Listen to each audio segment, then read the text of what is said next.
இப்போ மூணாவது யுத்தம் தொடங்கும். எதுக்காக தொடங்கும்னா இந்த இடத்துக்காக தொடங்கும். ஃபர்ஸ்ட் யுத்தம் எதுக்காக நடந்துச்சு? தேசத்துக்காக. முடிவில் தேசம் யார் கைக்கு வந்துச்சு? இஸ்ரவேல்ல. இரண்டாவது யுத்தம் எதுக்கு நடந்தது? தலைநகருக்காக, எருசலேமுக்காக. முடிவில் யார் கைக்கு வந்துச்சு? இப்போ மூணாவது யுத்தம் இந்த இடத்துக்காக நடக்கும். ஆலயம் உள்ள இடத்துக்காக நடக்கும். இல்ல ஆரம்பிச்சிருச்சு. அக்டோபர் மாசம், போன அக்டோபர் மாசம் 7ஆம் தேதி இந்த யுத்தம் என்ன செஞ்சிருச்சு? ஆரம்பிச்சிருச்சு. அதுக்கு பேரு அல் அக்ஸா ஃப்ளட் அப்படின்னு பேரு. அப்படின்னா என்ன அப்படின்னு கேட்டீங்கன்னா, முதல் யுத்தம் தேசத்துக்கு ஆரம்பிச்சாங்க, இரண்டாவது யுத்தம் தலைநகரத்துக்கு ஆரம்பிச்சாங்க, இப்போ இந்த இடத்துக்காக ஆரம்பிச்சிட்டாங்க. இந்த இடத்துக்கான அந்த மாஸ்க் இருக்கிற இடம் இருக்கு இல்லையா, டெம்பிள் மவுண்ட்பாங்க, ஹோலி சைட்பாங்க, அந்த இடத்த முழுவதுமா எங்களுக்கு கொடுங்க அப்படின்னு ஹமாஸ் கேட்கிறாங்க. அத கொஞ்சம் கூட தரமாட்டோம் அப்படின்னு யார் சொல்றது? இஸ்ரவேல் சொல்றது. இப்ப இது என்ன நடக்க போகுதுங்கிறத மாத்திரம் நான் சொல்லிட்டு முடிச்சிடுறேன், கவனிங்க. இப்போ மேபி ரெண்டு முக்கியமான காரியம் நடக்கும். ஒன்று, இது நடக்கிறது எப்ப நடக்க வாய்ப்பு இருக்குன்னா, இப்போ அமெரிக்க ஜனாதிபதி எலெக்ஷன் வரப்போகுது, நவம்பர் மாசம் நடக்கும். முடிவில் பைடனோ அல்லது ட்ரம்போ யார் வேணா வருவாங்க. இந்த எருசலேமை ரெண்டா பிரிக்க சொல்றாங்க. எருசலேமை ரெண்டா, ஓல்டு சிட்டி, நியூ சிட்டி அப்படின்னு பிரிக்க சொல்றாங்க. ஓல்டு சிட்டிங்கிறது இந்த தேவாலயம் இருக்கிற இடம், அந்த மாஸ்க் இருக்கிற இடம். அதை பிரிச்சு பாலஸ்தீனர் கையில கொடுக்க சொல்றாங்க. நியூ சிட்டி, டெல் அவிவ், அந்த பகுதியை யார் கையில கொடுக்க சொல்றாங்க? இஸ்ரவேல் கையில கொடுக்க சொல்றாங்க. இதுக்கு பேரு 2 ஸ்டேட் சொல்யூஷன் பேரு. இந்த ரெசல்யூஷன் பேர் என்னது? 2 ஸ்டேட் சொல்யூஷன். இது ஏற்கனவே ஐநா சபையில தீர்மானமாக போடப்பட்டிருக்கிறது. எல்லா நாடுகளும் இதை ஆதரிக்கிறது. இப்ப கூட நான் சொல்றது, இது ஜூன் மாசம், இந்த மாசம் கூட நார்வே, ஸ்வீடன் போன்ற நாடுகள் இதுக்கு ஆதரவு தெரிவிச்சிருக்குது. அதனால இஸ்ரேல் தன்னுடைய எம்பசிக்காரங்களை எல்லாம் திருப்பி என்ன பண்ணிருச்சாங்க, இருந்து கூப்பிட்டுருச்சு. சோ இப்ப இவங்க எல்லாம் சேர்ந்து இதை ரெண்டா பிரிக்க சொல்லுவாங்க. சகரியா 12:3-4 பூமியின் ஜனங்கள் எல்லாரும் எருசலேமுக்கு விரோதமாக கூடிக்கொள்வார்கள், அப்படிதானே இருக்குது. இப்ப கூடிக்கொள்வாங்க. இந்த யுத்தம் உச்சத்துக்கு போகும். அதுல ரெண்டு காரியம் நடக்கும். இப்போ பைடன் வந்தாருன்னா இதை பிரிக்கிறதுக்கு அனுமதி கொடுத்துருவாரு. ஏன்னா பைடனை பொறுத்த வரைக்கும் எருசலேமை ரெண்டா பிரிக்கலாங்கிற முடிவில் இருக்கிறாரு. ட்ரம்ப் வந்தாருன்னா பிரிக்க மாட்டாரு, கொடுக்க மாட்டேன்னு சொல்லுவாரு. பிரிக்கலான்னு சொன்னாலும் இஸ்ரேல் சண்டை போடும், கொடுக்க மாட்டேன்னு சொன்னா உலக நாடுகள் சண்டை போடும். சோ கண்டிப்பா சண்டை வர போறது நிச்சயம். இந்த யுத்தத்துல ரெண்டு காரியம் நடக்கும். ஒன்று, நீங்கள் பார்க்கிற இந்த ஸ்தலத்தில் இருக்கக்கூடியதான வழிபாட்டு தலம் இருக்கு இல்லையா, மாஸ்க் இருக்கு இல்லையா, இதை இடிச்சுடுவாங்க. நல்லா கவனிங்க, இதை இடிச்சுடுவாங்க. இதுவரைக்கும் 250க்கும் மேற்பட்ட மாஸ்க் இடிக்கப்பட்டிருக்கிறது காசா பகுதியில மட்டும். இதுதான் ஃபைனல், உங்களுக்கு சொல்லப்படுகிற அடையாளம். இது இடிக்கப்படும் பொழுது கடைசி எபிசோட் ஸ்டார்ட் ஆயிடுச்சுன்னு அர்த்தம். லூக்கா எழுதின சுவிசேஷம் 21ஆம் அதிகாரம் 24வது வசனத்தை வாசி. பட்டய கருக்கினாலே விழுவார்கள்,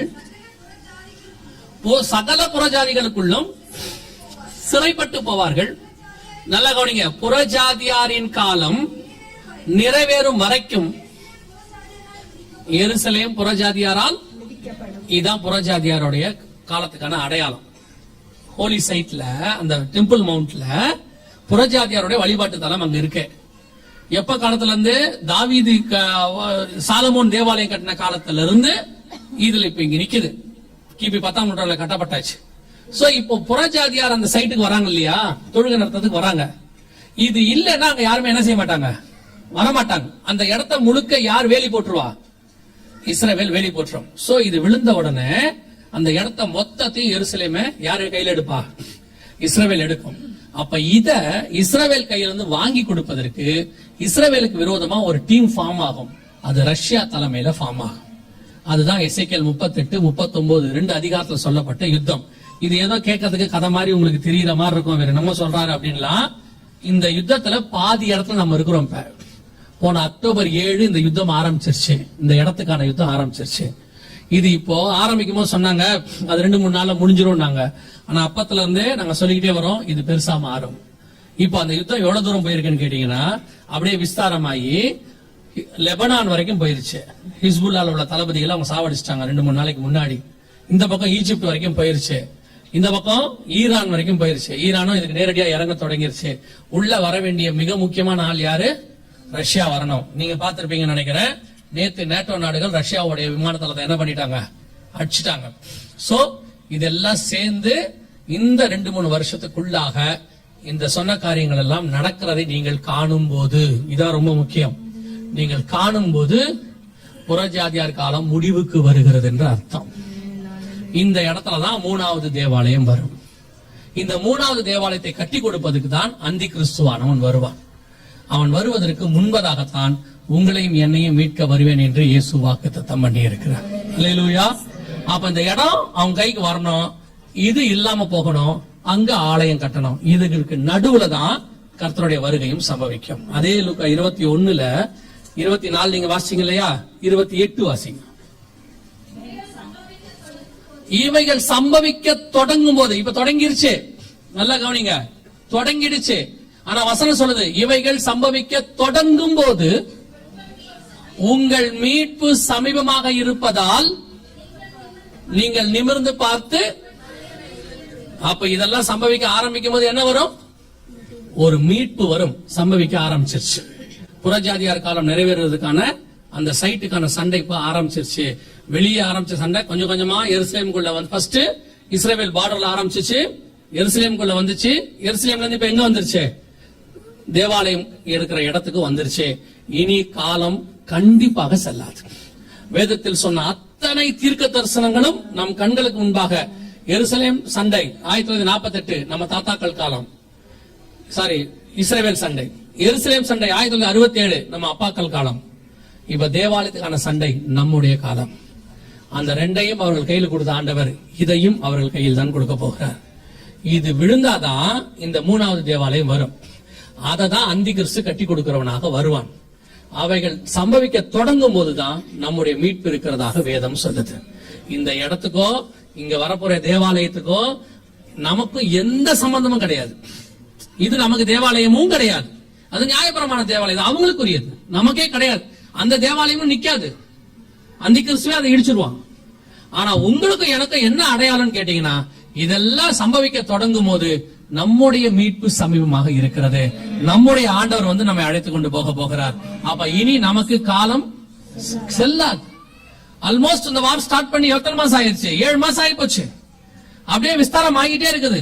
இதுல உள்ள ரஷ்யா நுழையணும். ஒரே ஒரு நாடு, எசேக்கியேல் 38ஆம் அதிகாரம் 2-3-5 வசனம் வரைக்கும் வாசிச்சு பாருங்க. அங்க சொன்ன நாடுகள் எல்லாம் உள்ள வந்துருச்சு. அதுல உள்ள வர வேண்டிய ஒரே ஒரு நாடு ரஷ்யா மட்டும்தான். இப்ப எல்லாம் உள்ள வர தொடங்கிருச்சு. எப்போ இந்த 2 சம்பவத்தை நீங்க பாக்குறீங்களோ, ரஷ்யா உள்ள வர்றதையும் பாப்பீங்க, இந்த இடம் காலியாகிறதையும் பாப்பீங்க. இது ரெண்டையும் பார்த்தா உங்களுக்கு முன்பதாகவே சொல்றோம், ஏதோ செய்தி கொடுத்துட்டு போறோம், ஏதோ இன்ஃபர்மேஷன் இல்ல, காஷன். உங்களையும் உங்கள் குடும்பத்தையும் ஆத்மாவையும் காப்பாற்றிக் கொள்வதற்கான எச்சரிப்பு. நான் இப்பவும் சொல்றேன், உங்கள் சபை கர்த்தருடைய திட்டத்தில் இந்த சபை இருக்கிறதுனால கர்த்தர் அறிவிக்கிறார் என்பது என்னுடைய நம்பிக்கை. ஆண்டவர் இடத்துல கொண்டு போய் நிறுத்துறாருன்னா கர்த்தருக்குரியவர்கள் அங்க இருப்பார்கள், அதனால கர்த்தர் அங்க கொண்டு போய் நிறுத்துறாரு. இப்போ இந்த காரியங்கள் எல்லாம் நல்லா கவனிச்சு கொள்ளுங்க. இனி காலம் கண்டிப்பாக செல்லாது. நம்முடைய ஆண்டவர் வெகு சீக்கிரத்துல வரப்போகிறார். இனி நமக்கு இருக்கிற காலம் என்னன்னு கேட்டீங்கன்னா, இந்த அடையாளங்கள்லாம் நீங்க தெரிஞ்சுக்கிறதுக்கு தான். இதை வச்சு நீங்க ஒண்ணும் பண்ண போறது இல்ல. ஆனா இதை எதுக்கு நாம தெரிஞ்சுக்கிறோம்னா, இவைகள் செய்யும் பொழுது நாம ஆயத்தப்பட வேண்டும் என்று அர்த்தம். யோவான் ஸ்நானகன் வந்து வனாந்தரத்துல சவுண்ட் கொடுத்துட்டானா, நாம் ஞானசாரம் எடுத்து ஆயத்தப்பட்டு நிக்கணும்னு அர்த்தம். பின்னாடி மேசியா வரப்போறாருன்னு அர்த்தம். இந்த அடையாளங்கள்லாம் உங்களுக்கு எதுக்கு சொல்லப்படுது, நீங்கள் ஆயத்தப்பட்டு வருகைக்கு ரெடியாகி நிக்கணும்னு அர்த்தம். இயேசு கிறிஸ்துவின் ரத்தத்தினாலே பாவ மன்னிப்பு கழுவப்பட்டு, அவருடைய ரத்தத்தாலே பரிசுத்தமாகி, பிதா குமாரன் பரிசுத்தாவின் நாமத்தினாலே தண்ணீர்ல மூழ்கி ஞானசாரம் எடுத்து பரிசுத்தாவின் அபிஷேகத்தை பெற்று வேறுபாடுள்ள வாழ்க்கையை நீங்கள் வாழ தொடங்கி, எப்ப இயேசு வருவார் என்று காத்திருக்கிற அனுபவத்துக்கு நீங்க வரணும். இது அதுக்கான நேரம் மட்டும்தான். எலிசா சொல்ற மாதிரி இது தோப்புகளையும் துறவுகளையும் வாங்குகிற காலம் அல்ல. இது கிறிஸ்துவை சந்திப்பதற்கு காத்திருக்கிற காலம். இடையில உங்களுக்கு என்ன தேவையோ அதை பரலோகம் கொடுக்க வல்லமை உள்ளதா இருக்கிறது. அது ஆகாரமோ, இருப்பிடமோ, டிரெஸ்ஸோ, என்ன உங்களுக்கு கொண்டு பரலோகம் செய்யுமோ அது செய்யும். ஆனா நம்முடைய பார்வை மட்டும் அண்ணாந்து பாத்துக்கிட்டே இருக்கணும். நம்மை மீட்கும்படி நம்முடைய மீட்பு ஒண்ணு மத்திய ஆகாயத்துக்கு வரப்போகுது. ஒரு எக்காலம் தோணிக்கும், சத்தம் கேட்கும், நான் பறந்து போகிறவனாய் காணப்படணும். அந்த கடைசி சான்ஸ்ல தான் நீங்களும் இருக்கிறோம். ஃபைனல் வார் ஸ்டார்ட் ஆயிடுச்சு. வருகைக்கு முன்னாடி நடக்க வேண்டிய வார். இந்த வாரினுடைய முடிவு நம்முடைய வருகையாக இருக்க நிறைய வாய்ப்பு இருக்கு. அல்லேலூயா. நம்முடைய ராஜா வெகு சீக்கிரத்தில் வரப்போகிறார். நாம் ஜெபிப்போமா? நாம் எல்லாரும் தேவ சமூகத்துல எழுந்திருப்போமா?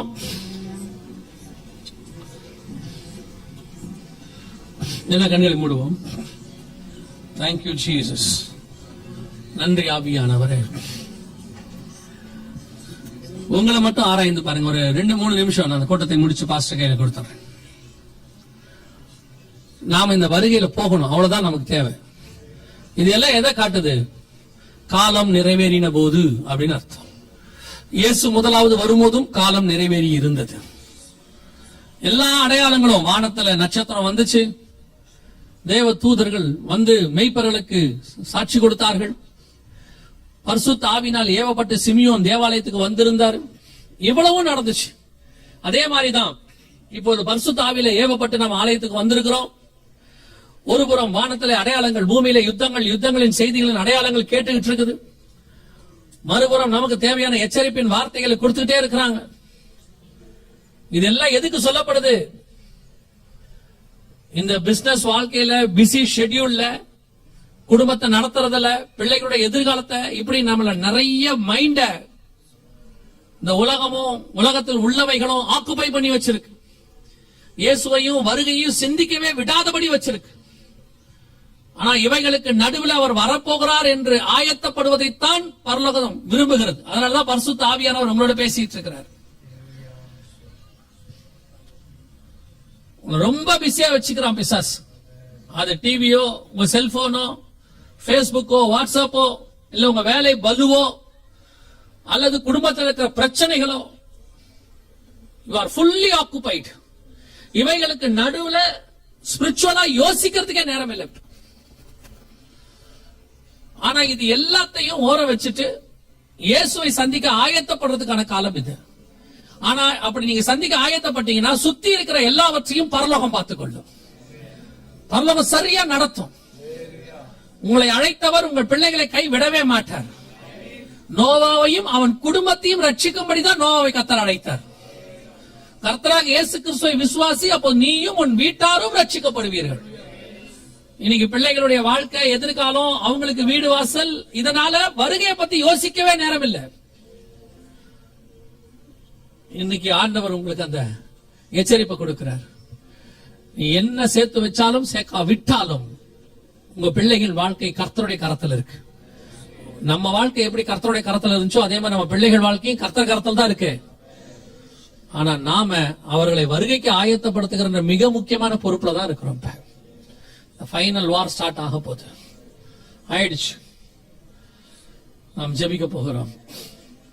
ஒருவேளை இந்த வருகைக்கு நான் இன்னும் ஆயத்தமாகலன்னு உங்களுக்குள்ளேயே அப்படிப்பட்ட எண்ணங்கள் வருமானால், உங்களுக்குள்ள இருக்கிற ஆவியானவர் உணர்த்துவாரானால், உங்க மனசாட்சியே உங்களை குற்றப்படுத்துமானால், இது ஒப்புரவாகிறதுக்கான ஒரு நேரம் தான் இது. அவ்வளவுதான். இந்த மாதிரி கூட்டங்கள்லாம் ஏன் நடத்தப்படுது தெரியுமா? எப்படியாகிலும் மணவாட்டி மணவாளனோடு கூட ஒப்புரவாக வேண்டும் என்று சொல்லி, மணவாளனுக்கு ஏற்ற மணவாட்டியை மாற வேண்டும் என்று சொல்லி, பரிசுத்த அலங்காரத்தில் இருக்க வேண்டும் என்று சொல்லி, உள்ளார பூரண மகிமை உடையவளாய் ராஜகுமாரத்தை மாற வேண்டும் என்று சொல்லி கர்த்தர் நம்மை ஆயத்தப்படுத்துகிறார். ஒப்பு கொடுப்போமா? எதிலையாவது அப்படிப்பட்ட காரியங்கள் இருக்குமானால் இன்னைக்கு உங்க கரங்களை ஆண்டவருக்கு நேராக உயர்த்தி, ஆண்டவரே நான் இன்னும் என்னென்ன காரியங்கள்ல விலகினமாக இருக்கிறேன், அது கண்களின் இச்சையோ, ஜீவனத்தின் பெருமையோ, மாம்சத்தின் இச்சையோ, எதுவா இருந்தாலும் சில நேரங்களில் நாம் விட வேண்டும் நினைக்கிறோம், பலவீனப்படுகிறோம், அதை விடுறதுக்கு போராடுகிறோம். சில நேரத்துல பாவம் மேற்கொள்ளுகிறது, சில நேரத்துல நாம் பாவத்தை மேற்கொள்ளுகிறோம். இதெல்லாம் எதை காட்டுறது தெரியுமா? எப்படியாவது ராஜாவின் வருகையை நான் பிரவேசிக்க வேண்டும். பாரமான யாவற்றையும் உதறி தள்ளிவிட்டு ஓடணும். பணத்தாசை, பொருளாசை எல்லாத்தையும் உதறி தள்ளிவிட்டு ஓடணும். இனி உலகம் என் பின்னே, சிலுவை என் முன்னே. இயேசு தெளிவா சொன்னார், எல்லாவற்றையும் விற்று உன் சிலுவை எடுத்துக்கொண்டு என்னை பின்பற்றி வா, அப்பொழுதுதான் நித்திய ஜீவனை சுதந்திரிக்க முடியும். ஒப்பு கொடுப்போமா தேவ சமூகத்துல?